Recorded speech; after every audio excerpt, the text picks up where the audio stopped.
Welcome to English tag with Shalu Chauhan. नमस्कार सभी aspirants को जो DSSB या फिर KVS या टीचिंग एग्ज़ाम्स है, जो भी कॉम्पिटिटिव एग्ज़ाम्स हैं उन सब की तैयारी कर रहे हैं।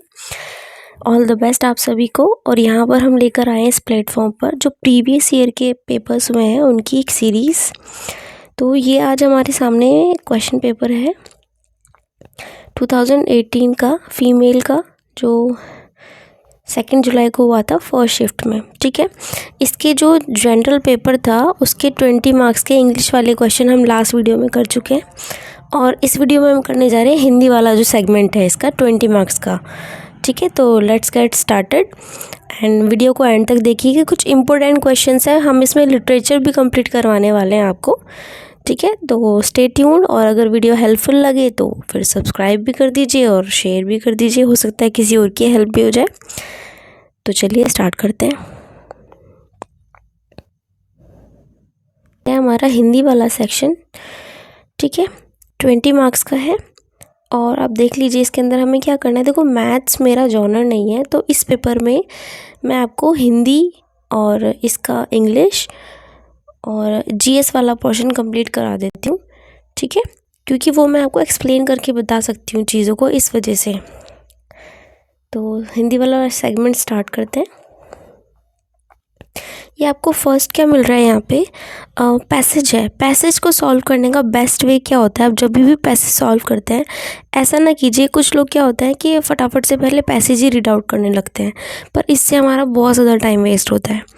तो हमने क्या करना है, सबसे पहले जो क्वेश्चंस हैं, सबसे पहले क्वेश्चंस को देखना है। इससे हमारे माइंड में ये आ जाएगा, अच्छा इन क्वेश्चंस के आंसर्स हमें देने हैं।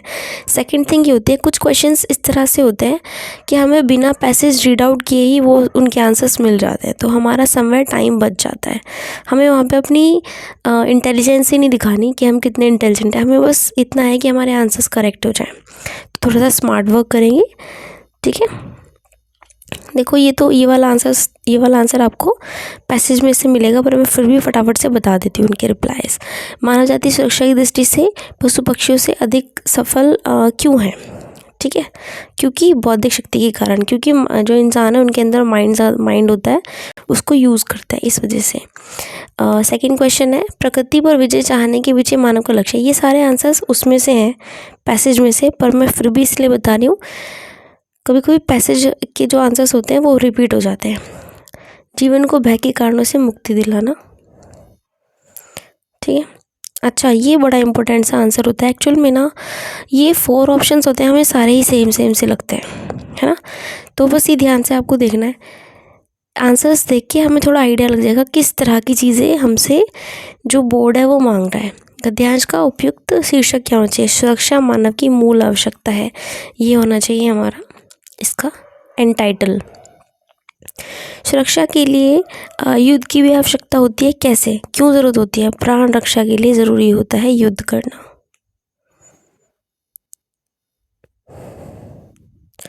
अच्छा, सुरक्षा से क्या उपजता है? जब हम सुरक्षित फील करते हैं तो हमें क्या फील होता है? तो हमें आनंद फील होता है ना। चलिए नेक्स्ट वन क्या कह रहे हैं, देखो ये इंपॉर्टेंट है, यहाँ से स्टार्ट करते हैं। कह रहे हैं तत्सम और तद्भव। ये मैं आपको बता देती हूँ, तत्सम और तद्भव क्या होता है। एक क्विक रिवीजन लेते हैं हम सारी चीज़ों का। देखिए, तत्सम का मतलब होता है, देखो मुझे समझ नहीं आता था, मुझे याद नहीं होता था, तो मैं क्या करती हूँ, मैं ट्रिक्स बना लेती हूँ, स्टोरी बना लेती हूँ। सम को ले लीजिए आप संस्कृत से, स से सम, स से संस्कृत। ठीक है, अब आपको ध्यान रखना है, जब तत्सम का मतलब है जो संस्कृत वाले शब्द होते हैं, वो वाले वर्ड जो संस्कृत में यूज़ होते हैं, ठीक है, उन्हें कहते हैं तत्सम। तो अब दूसरे वाले कौन से होंगे? वो तद्भव होंगे, मतलब जो पलट के मॉडिफाई होते बिल्कुल ही अलग रूप ले लिया उन्होंने, मीनिंग उनको बिगड़ा हुआ रूप भी कह सकते हैं।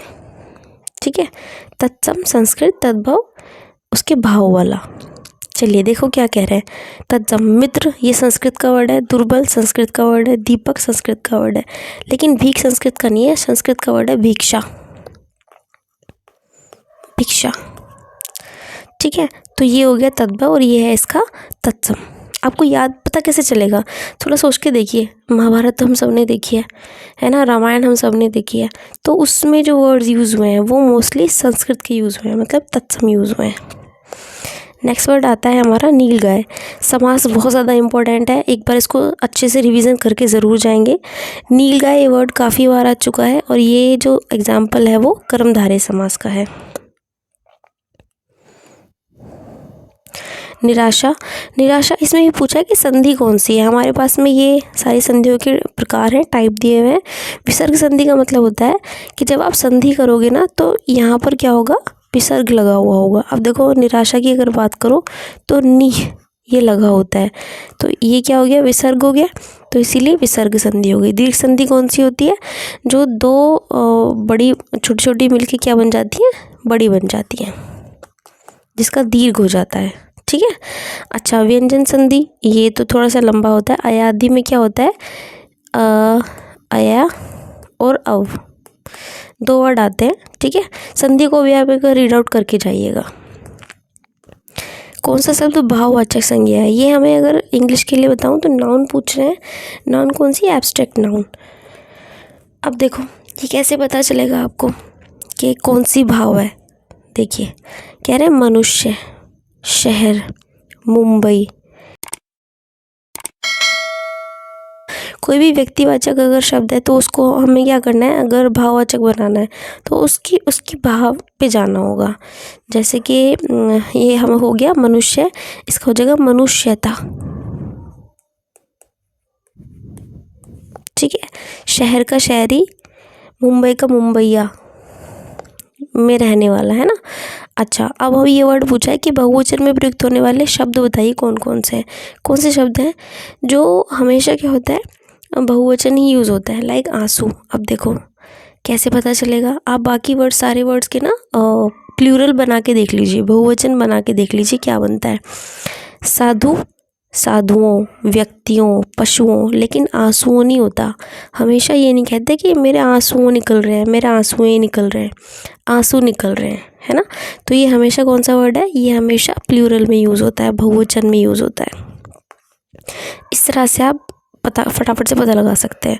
सेम देखो यहाँ पर भी आ गया कि कौन सा ऐसा वर्ड है जो हमेशा बहुवचन में यूज़ होता है।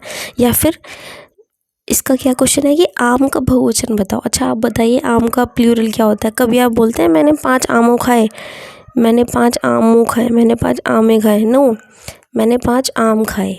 तो आम हमेशा आम ही रहता है। ठीक है। वो इंग्लिश में मैंगोज होता है पर हिंदी में हमेशा यही रहता है। थोड़ा सेंटेंस बना के देख लेंगे तो एकदम समझ में आ जाते हैं सारे वर्ड्स। पर्यायवाची याद करने पड़ेंगे सारे के सारे, कुछ इंपॉर्टेंट हैं लेकिन पर्यायवाची बहुत बार रिपीट होते हैं, तो ये ज़रूर देख लीजिएगा आप। इसका पूछ रहे नहीं है तो किरण का अंशु भी होता है, रश्मि भी होता है, मरीचि भी होता है, लेकिन चमक किरण का नहीं होता, तो यही इसका क्या हो जाएगा, आंसर हो जाएगा। ठीक है। तो किरण का जो पर्यायवाची नहीं है वो है चमक। कौन सा शब्द अथ का विलोम है, ये मुझे एकदम से कैसे याद हुआ था जब मैंने अथ को पढ़ा, तो अथ श्री महाभारत कथा, है ना। जब महाभारत शुरू होती है तो लॉकडाउन में हमने बहुत महाभारत देखी है, उससे बहुत कुछ सीखने को भी मिला, तो मुझे एकदम से स्टक किया। अच्छा अथ तो वहाँ पे हुआ था, अथ मीनिंग शुरुआत होना, और इति का मतलब कदम, इति श्री हो गई।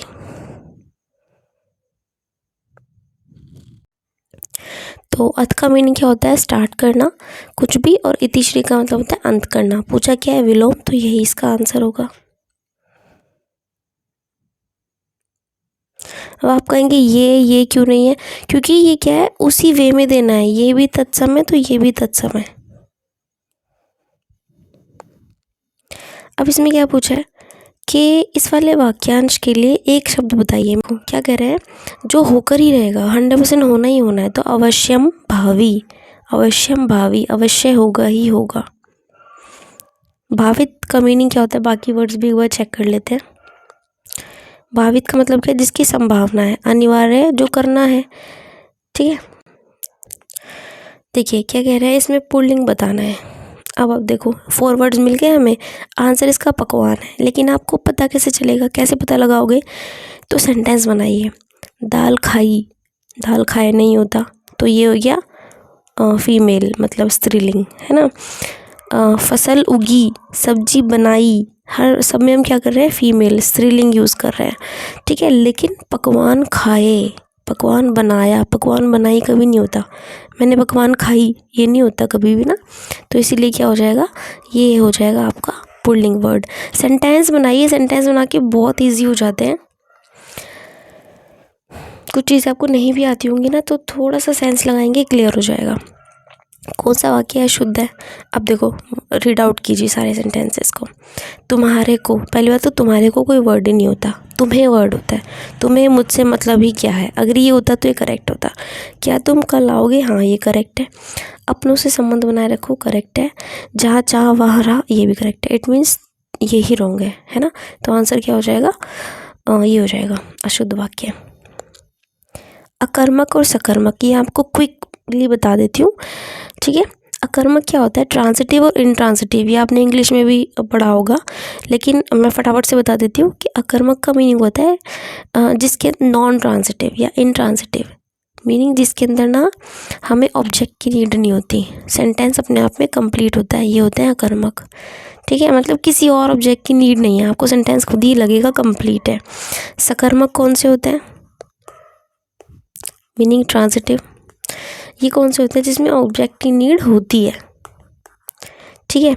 जैसे मैंने क्या कहा कि ये कह रहे हैं, एग्जाम्पल्स देखो, तुम पढ़ो, तुम क्या पढ़ो, किताब पढ़ो, कॉपी पढ़ो, कुछ ऐसे है ना। आपको लगेगा कि हाँ इसके बाद ना कुछ और भी आना चाहिए। तुम सुनो, क्या सुनना है, गाना सुनना है, डांट सुननी है, क्या सुनना है। तुम खाओ, क्या खाओगे, अगर आपको क्या वर्ड मिल जाए इसके अंदर, क्या लगाना है, क्या वर्ड मिल जाए अगर इसके अंदर, ठीक है, तो वो कौन से होते हैं, सकर्मक होते हैं। अगर क्या का रिप्लाई मिलता है तो सकर्मक होते हैं। अब देखिए यहाँ पे क्या कह रहे हैं, तुम चढ़ो, क्या चढ़ो, ये तो नहीं बनता है ना, क्या का रिप्लाई आ ही नहीं रहा, तो यही हो जाएगा इसका आंसर। इसका आंसर है तुम चढ़ो, क्या है, अकर्मक क्रिया है। एक बार मैं पूरा बता देती हूँ आपको, ठीक है। तो इसका आंसर कौन सा हो गया, तुम चढ़ो। कौन से शब्द का अनुस्वार ण में लिखा जाता है, अनुस्वार ण में मतलब आप इसको ओपन करके देखिए इन वर्ड्स को, मैं तो बिल्कुल इजी लैंग्वेज में बता रही हूँ जैसे मैं समझती हूँ, है ना। गंगा, इसको गंगा के बीच में ऐसे लिखा जाता है, हो सकता है ये हिंदी में थोड़ा सा रॉन्ग लिख रही हूँ मैं, पर लिखा इस तरह से कुछ जाता है, ठीक है। अब कंठ की अगर बात करोगे तो ऐसे लिखा जाएगा, है ना। मंजू की अगर बात करोगे, मैंने एक मंजू ऐसे भी लिखा देखा है और एक मंजू ऐसे भी देखा है, वो हिंदी वाले ज़्यादा अच्छे से बता सकते हैं, ठीक है। तंतु, तंतु ऐसे लिखा जाता है। अब देखो पूछा कौन सा, अणा पूछा है तो अणा तो इसमें आ रहा है, तो आंसर क्या हो गया, कंठ। मैं आपको उतने अच्छे से एक्सप्लेन नहीं कर पाऊँगी हिंदी जैसे एक एक्चुअल में हिंदी का टीचर कर सकता है, पर हाँ जितनी मेरी समझ है मैं उसके अकॉर्डिंग आपको बता देती हूँ। हमारा मेन एम है कि जो प्रीवियस ईयर की क्वेश्चंस हैं उनको करना, क्योंकि मेरा सब्जेक्ट इंग्लिश है तो मैं उसको ज़्यादा अच्छे से एक्सप्लेन कर सकती हूँ आपको, पर मैं कोशिश कर रही हूँ ये भी आपको समझा पाऊँ। कौन सा वाक्य संयुक्त वाक्य है, संयुक्त वाक्य देखो 3 तरह के सेंटेंसेस होते हैं, सरल, संयुक्त, मिश्रित, है ना। तो अगर इंग्लिश में बात करें तो सिंपल, कॉम्प्लेक्स और कंपाउंड होते हैं, सेम उसी तरीके की बात हो रही है।